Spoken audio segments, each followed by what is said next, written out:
कहते हैं 11:11 पर मांगी गई दुआ कबूल होती है। लेकिन अगर उसी वक्त हर रात आपको किसी अनजान लड़की का मैसेज आने लगे तो? Are you awake? पहले दिन मुझे लगा मजाक है, दूसरे दिन संयोग, तीसरे दिन डर, लेकिन चौथे दिन मैं इंतजार करने लगा। पहला मैसेज 1:30 से 4 बजे। मैं रात को मोबाइल देख रहा था। घड़ी में 11:11 हुए और टिंग, unknown number, are you awake? मैंने जवाब नहीं दिया। अगली रात फिर 11:11, फिर वही मैसेज। तीसरी रात मैंने रिप्लाई कर दिया, हु आर यू? कुछ सेकंड बाद जवाब आया, कोई जो तुम्हें जानता है। मेरी धड़कन तेज हो गई। रोज की बातें 4 से 9 बजे। अब ये रोज का सिलसिला बन गया। 11:11, उसका मैसेज, मेरी धड़कन। वो मेरी पसंद जानती थी। मुझे चाय पसंद है, मुझे बारिश से प्यार है, मैं रात को छत पर अकेला बैठता हूँ। लेकिन मैंने उसे कभी नहीं बताया था। मैंने पूछा, तुम मुझे कैसे जानती हो? उसने जवाब दिया, क्योंकि मैं हमेशा तुम्हारे आसपास हूँ। मेरे रोंगटे खड़े हो गए। खोज 9 से 13 बजे। मैंने नंबर ट्रेस करने की कोशिश की, लेकिन हर बार नॉट अवेलेबल। एक दिन मैंने कहा, कल मिलो मुझसे 11:11 पर, उसी पार्क में। कुछ देर सन्नाटा, फिर जवाब आया, अगर हिम्मत है तो आ जाना। अगली रात मैं पार्क में था। ठंडी हवा, खाली बेंच और घड़ी में 11:10। दिल जोर से धड़क रहा था। 11:11, फोन वाइब्रेट हुआ। पीछे मुड़ो। मैंने धीरे से पीछे देखा, कोई नहीं। फिर मैसेज, मैं तुम्हारे बहुत पास हूँ। सच्चाई, 13 से 17 बजे। अचानक मेरी नज़र पार्क के कोने में लगी पुरानी फोटो फ्रेम पर पड़ी। वो फ्रेम पास की दीवार पर लगा था, मिसिंग पर्सन, 3 साल पहले गायब। मेरी सांस रुक गई। फोटो में वही लड़की थी जिसकी डीपी व्हाट्सएप पर लगी थी। मेरे हाथ कांपने लगे। तभी मैसेज आया, डर गए? मैंने टाइप किया, तुम जिंदा हो? कुछ सेकंड, कोई जवाब नहीं। फिर आया, शायद तुम्हारी यादों में। ट्विस्ट, 17 से 19 बजे। मैं घर भागा, पुराने एल्बम निकाले, और तब मुझे सच पता चला। वो लड़की मेरी बचपन की दोस्त थी। 3 साल पहले एक एक्सीडेंट में उसकी मौत हो गई थी। उस रात 11:11 पर ही उसका आखिरी मैसेज आया था, आर यू अवेक? और मैंने जवाब नहीं दिया था। आखिरी मैसेज 19 से 20 बजे। उस रात फिर 11:11 हुए। फोन वाइब्रेट हुआ, अब तो जाग रहे हो ना? मेरी आंखों में आंसू थे। मैंने लिखा, हाँ, इस बार मैं जाग रहा हूँ। कुछ सेकंड बाद आखिरी मैसेज आया, अब मुझे सुकून है। और फिर नंबर हमेशा के लिए बंद। आज भी जब घड़ी में 11:11 होते हैं, मैं आसमान की तरफ देखता हूँ, क्योंकि कुछ लोग जाते नहीं, बस दिखना बंद कर देते हैं। मैंने सोचा था सब खत्म हो गया, नंबर बंद, मैसेज बंद, 11:11 की दस्तक बंद। लेकिन ठीक 7 दिन बाद, रात 11:11, फोन फिर वाइब्रेट हुआ। इस बार मैसेज अलग था, मुझे तुम्हारी मदद चाहिए। मेरे हाथ ठंडे पड़ गए। मैंने जवाब दिया, कौन हो तुम? कुछ सेकंड बाद, तुम जानते हो मैं कौन हूँ, बस सच से भाग रहे हो। अगला मैसेज आया, उस रात मैं तुमसे मिलना चाहती थी, लेकिन तुम नहीं आए। मुझे याद आया, 3 साल पहले उसने सच में मिलने को कहा था। मैं दोस्तों के साथ था और मैंने उसका मैसेज इग्नोर कर दिया। उसके बाद एक्सीडेंट। क्या वो सच में मुझसे मिलने आ रही थी? मेरी सांसें भारी हो गईं। फोन वाइब्रेट हुआ। आगे देखो, सड़क के किनारे एक छोटा सा पेड़ था। उसके नीचे कुछ चमक रहा था। मैंने मिट्टी हटाई। एक छोटी सी मेटल बॉक्स। अंदर एक पुरानी फोटो, एक चिट्ठी और एक टूटी हुई घड़ी जिसमें समय रुका था 11:11। चिट्ठी खोली। अगर ये तुम्हें मिले तो। अचानक हवा तेज हो गई। फोन फिर वाइब्रेट हुआ, अब कह दो। मैंने रोते हुए कहा, हाँ, मैं तुमसे प्यार करता था और आज भी करता हूं। कुछ पल सन्नाटा। फिर फोन की स्क्रीन पर धीरे धीरे टाइप होता दिखा, अब मैं जा सकती हूं। और तभी पास से हल्की सी खुशबू आ। उस रात के बाद 11:11 पर कभी कोई मैसेज नहीं आया। लेकिन अजीब बात यह है, अब मुझे डर नहीं लगता, क्योंकि शायद वो डर नहीं थी, वो एक अधूरी बात थी जो पूरी होना चाहती थी। और अब जब भी घड़ी में 11:11 होते हैं, मैं दुआ नहीं मांगता, बस मुस्कुरा देता हूँ। उस रात के बाद सब शांत हो गया था। न कोई मैसेज, न 11:11 की घंटी, न कोई परछाई। मैंने सोचा, कहानी खत्म। लेकिन ठीक 30 दिन बाद, रात 11:11, फोन फिर वाइब्रेट हुआ। इस बार नंबर नया था। मैसेज लिखा था, तुमने वादा किया था, याद है? मेरे हाथ कांप गए। मैंने जवाब दिया, तुम कौन हो? कुछ सेकंड बाद, तुम्हारी कहानी अभी खत्म नहीं हुई। पुरानी रिकॉर्डिंग। मैंने पुराने चैट्स खोले। वो सारे मैसेज जो मैंने डिलीट कर दिए थे, वो फिर से दिखाई दे रहे थे। लेकिन इस बार उनमें एक नई लाइन जुड़ी थी। अगर तुम सच जानना चाहते हो, तो उस दिन की सीसीटीवी फुटेज देखो। मुझे याद आया, एक्सीडेंट वाले दिन पास में एक दुकान थी, जहां कैमरा लगा था। अगली सुबह मैं वहां पहुंचा। असली राज। दुकानदार ने पुरानी हार्ड डिस्क चलाई। वीडियो में दिखा, वो सड़क पार कर रही थी, लेकिन अचानक पीछे मुड़ी, जैसे किसी को देख रही हो। फिर एक तेज बाइक आई। लेकिन चौंकाने वाली बात ये थी, वो बाइक मुझे देखकर ब्रेक लगाती है। हाँ, वो मैं था। 3 साल पहले। मैंने हेलमेट पहना हुआ था और फोन पर बात कर रहा था। वो मुझे देखकर मुस्कुराई थी। और उसी पल, दूसरी तरफ से आती कार ने उसे टक्कर मार दी। मेरी सांस रुक गई। अगर मैं वहां नहीं होता, तो शायद वो पीछे मुड़ती ही नहीं। सच्चाई का बोझ। उस रात 11:11 पर फिर मैसेज आया। अब समझे? मेरी आंखों से आंसू बह रहे थे। क्या ये मेरी गलती थी? मैंने टाइप किया। जवाब आया, नहीं। ये किस्मत थी। तुम खुद को सजा देना बंद करो। मैं चौंक गया। मैंने कभी किसी को नहीं बताया था कि मैं खुद को सालों से दोष दे रहा हूं। आखिरी फैसला। मैसेज आया, अगर सच में मुझसे प्यार था, तो अपनी जिंदगी जीना शुरू करो। मैंने कांपते हाथों से लिखा, और तुम? कुछ सेकंड। फिर आखिरी मैसेज, मैं तो बस तुम्हें आजाद करने आई थी। और फोन की स्क्रीन ब्लैक।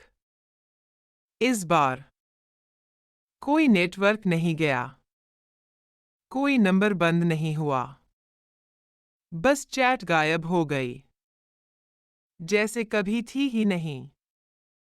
नया सवेरा। अगले दिन, मैं पहली बार 3 साल बाद 11:11 पर आसमान की तरफ देखकर रोया नहीं। मैं मुस्कुराया, क्योंकि शायद वो भूत नहीं थी। वो मेरी अधूरी ग्लानि थी, जो कहानी बनकर वापस आई। और अब, जब भी 11:11 होते हैं, मैं डरता नहीं। मैं जीता हूँ। 11:11 फिर से। 3 महीने बीत चुके थे। अब 11:11 पर कोई मैसेज नहीं आता था। जिंदगी धीरे धीरे सामान्य हो रही थी। लेकिन एक रात, 11:11, फोन वाइब्रेट हुआ। इस बार कोई टेक्स्ट नहीं, बस एक फोटो। मेरी सांस अटक गई। फोटो में वही लड़की थी, जिंदा। एक कैफे में बैठी हुई।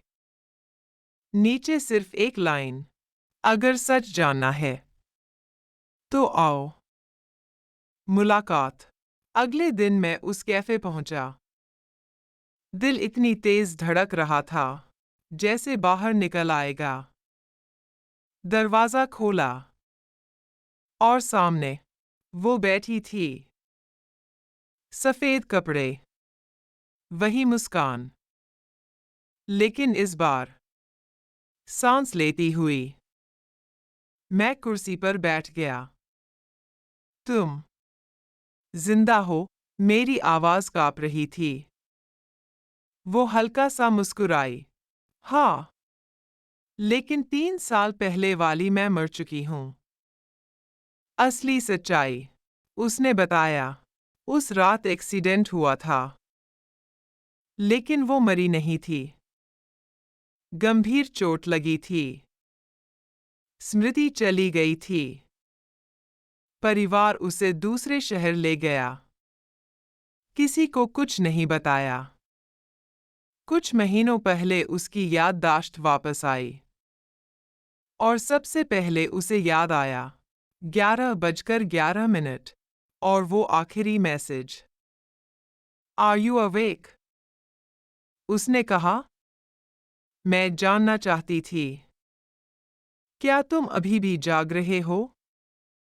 या फिर हमेशा की तरह सो जाओगे? दर्द। मैंने पूछा, तो तुमने मुझे डराया क्यों? वो बोली, क्योंकि मैं देखना चाहती थी तुम्हें मेरी कमी महसूस हुई या नहीं। मेरी आंखों में आंसू थे। मैंने कभी तुम्हें भुलाया ही नहीं। वो कुछ पल चुप रही। फिर बोली, लेकिन अब सब बदल चुका है। सबसे बड़ा झटका तभी एक आदमी कैफे में आया। वो उसके पास आया और उसके कंधे पर हाथ रखा। चलो, देर हो रही है। मेरी दुनिया रुक गई। वो मेरी तरफ देखी। ये मेरे पति हैं। मेरे अंदर कुछ टूट गया। आखिरी 11:11 उस रात 11:11 पर आखिरी बार मैसेज आया। अब सच जान गए। अब मुझे छोड़ दो। मैंने टाइप किया, क्या कभी एक मौका था? जवाब आया, था। लेकिन हम दोनों देर से जागे। उसके बाद न कोई मैसेज, न कोई फोटो। अधूरी, फिर भी पूरी। आज भी जब घड़ी में 11:11 होते हैं, मैं दुआ नहीं मांगता। बस ये सोचता हूँ, कुछ कहानियाँ भूत नहीं होती। वो जिंदा होती हैं। बस गलत समय पर मिलती हैं। 11:11 फिर एक मैसेज। मैंने सोचा सब खत्म हो गया। लेकिन एक हफ्ते बाद 11:11 फोन वाइब्रेट हुआ। Unknown number. मैसेज, मुझे बचा लो। मेरे दिल की धड़कन रुक गई। तुम ठीक हो? मैंने तुरंत लिखा। जवाब आया, वो वैसा नहीं है जैसा दिखता है। डर के पीछे की कहानी। उसने बताया, उसका पति बहुत पजेसिव है। वो उसका फोन चेक करता है। उसे बाहर जाने नहीं देता। मैंने तुमसे मिलने की गलती की। अब वो मुझ पर शक कर रहा है। मेरे अंदर गुस्सा उबलने लगा। मैं आ रहा हूं, मैंने लिखा। जवाब, नहीं। अगर आए तो वो तुम्हें भी नुकसान पहुंचाएगा। सच्चाई का खुलासा। अगली रात फिर 11:11। इस बार एक ऑडियो क्लिप आया। मैंने प्ले किया। उसकी आवाज कांप रही थी। उस रात मेरा एक्सीडेंट सिर्फ हादसा नहीं था। मेरे रोंगटे खड़े हो गए। उसने ब्रेक फेल करवाए थे ताकि मैं डर जाऊं और उसी से शादी कर लूं। मैं सन्न रह गया। मतलब 3 साल पहले से ही वो उसकी जिंदगी में था। जाल। अचानक मेरे दरवाजे पर दस्तक हुई। मैंने खोला। सामने वही पति खड़ा था। तुम बहुत सवाल पूछ रहे हो, उसने ठंडी आवाज में कहा। मेरे हाथ ठंडे पड़ गए। उसने मुस्कुराकर कहा, 11:11 वाली कहानी खत्म हो जानी चाहिए। असली ट्विस्ट। तभी मेरे फोन पर फिर मैसेज आया। भागो। मैंने फोन उसकी तरफ घुमाया। स्क्रीन पर लाइव लोकेशन थी। मतलब वो आदमी झूठ बोल रहा था। मैंने तुरंत पुलिस को कॉल किया। पता चला वो पहले भी 2 लड़कियों के साथ हिंसा कर चुका था। अंत या नई शुरुआत? कुछ दिनों बाद वो आजाद थी। उसने मुझे कॉल किया। इस बार 11:11 पर मिलोगे? मैं मुस्कुराया। इस बार मैं पहले से जागा रहूंगा। रात 11:11 हम उसी पार्क में मिले। लेकिन इस बार कोई डर नहीं था। कोई भूत नहीं। बस 2 लोग जो बहुत देर से जागे थे। आखिरी लाइन। कभी कभी 11:11 सिर्फ दुआ का समय नहीं होता। वो मौका होता है सही वक्त पर। इस बार मैं पहले से जागा रहूंगा। रात 11:11 हम उसी पार्क में मिले। लेकिन इस बार कोई डर नहीं था। कोई भूत नहीं। बस 2 लोग जो बहुत देर से जागे थे। आखिरी लाइन।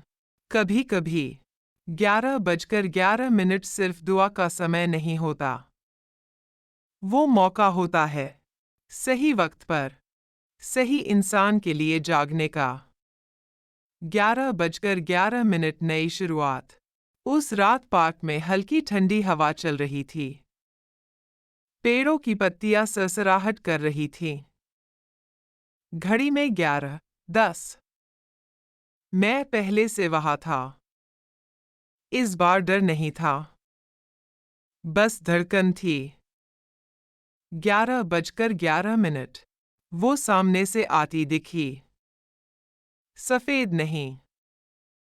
इस बार हल्के गुलाबी कपड़ों में। जैसे भूत वाली कहानी अब खत्म हो चुकी हो।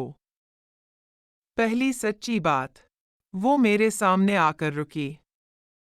इस बार तुम पहले से जाग रहे थे। मैं मुस्कुराया।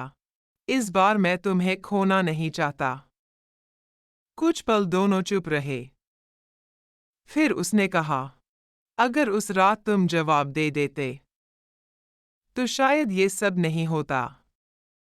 मैंने धीरे से कहा, लेकिन अगर ये सब नहीं होता तो शायद हमें समझ ही नहीं आता कि हम एक दूसरे के लिए क्या हैं। डर की आखिरी परछाई। अचानक उसका फोन वाइब्रेट हुआ। Unknown number. हम दोनों ने एक दूसरे को देखा। उसने कॉल उठाया। कुछ सेकंड सन्नाटा। फिर उसने फोन काट दिया। वो जेल से भी मुझे डराना चाहता है। मैंने उसका हाथ पकड़ा। अब तुम अकेली नहीं हो। वादा। उसने मेरी तरफ देखा। क्या सच में इस बार देर नहीं होगी? मैंने कहा, न 11:11 का इंतजार करेंगे, न किसी मैसेज का। जो कहना होगा उसी वक्त कहेंगे। वो मुस्कुराई। तो अभी कहो। मैंने गहरी सांस ली। मैं तुमसे प्यार करता हूं। भूत वाली कहानी से नहीं, आज वाली तुमसे। उसकी आंखों में आंसू थे, मैं भी, लेकिन इस बार डर के बिना। 1 साल बाद, उसी पार्क में, उसी बेंच पर, लेकिन इस बार दिन का उजाला था। 11:11 सुबह। मैंने उसे एक छोटी सी अंगूठी दी। अब 11:11 हमारी किस्मत नहीं, हमारी पसंद है। उसने हंसते हुए कहा, तो हर 11:11 पर एक नया वादा करेंगे। अब जब भी घड़ी में 11:11 होते हैं, न कोई डर होता है, न कोई भूत, बस 2 लोग जो सही समय पर जाग गए।